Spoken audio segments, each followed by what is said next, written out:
आज मी काय मागवलं आहे बघा.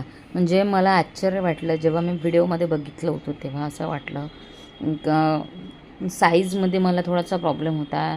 म्हणजे याची मोठी येणार की लहान येणार. पण जेव्हा मी पार्सल घरी आलं तेव्हा बघितलं आणि बघितल्यानंतर खरंच एवढा आनंद झाला. म्हणजे मला जसं पाहिजे होतं तसं आलं.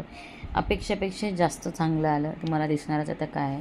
म्हणजे आपल्या गॅलरीमध्ये डेकोरेशन करायचं असेल तर पहिले मी एक सिंगल शीट मागून बघितली आणि नंतर पुन्हा बोलावणार म्हटलं. पण जेव्हा मी पूर्ण पॅकिंग खोलली आणि खोलल्यानंतर बघितलं म्हणजे ओरिजिनल जे क्वालिटी होती त्याच्यापेक्षा जास्त चांगली क्वालिटी आली. नॅचरल लूक वाटत होतं एकदम. तुम्हाला दिसत आहे खोलताना प्युअर असं वाटत होतं. काही पूर्ण जसं पानं हे प्लास्टिकचे वाटतच नव्हते. यासाठी ओरिजिनल पानं आहे.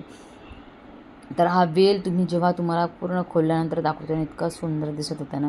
मी कुठे डेकोरेशन करणार आहे हे सगळं तुम्हाला मी सगळं सामान सध्या जमवत आहे एका जागी. नंतर मग पुन्हा सगळं डेकोरेशन मला करायचं आहे ते तुमच्याशी मी शेअरच करणार.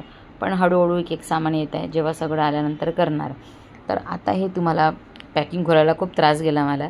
तुम्हाला दिसत असेल माझी मेहनत मी किती हे करत आहे. खूप व्यवस्थित पॅकिंग करून आलो तर जेणेकरून तुटलं नाही पाहिजे. सुरुवातीला मला वाटलं साईजने काहीतरी तुटलेलंच आलं. पण नाही, ते साईजने दिलं आपल्याला. एका स्टँडला लावण्यासाठी दिलं. बघा काय सुंदर आहे ना. बघितल्याबरोबर मन असं प्रसन्न होऊन जातं. खूप सुंदर वाटलं. 7 फूट आहे हे. माझ्या हाईटपेक्षा जास्त होतं हे. तर बघा 7 फुटाचा आहे वेल हा आणि दिसायला पण खूप मस्त दिसतो. फ्लेक्झिबल आहे. तुम्हाला दिसत असेल तर तो खूप छान आहे. तुम्हाला हवं असेल तर नक्की कमेंटमध्ये लिंक दिली आहे. तिथे जाऊन तुम्ही क्लिक करा.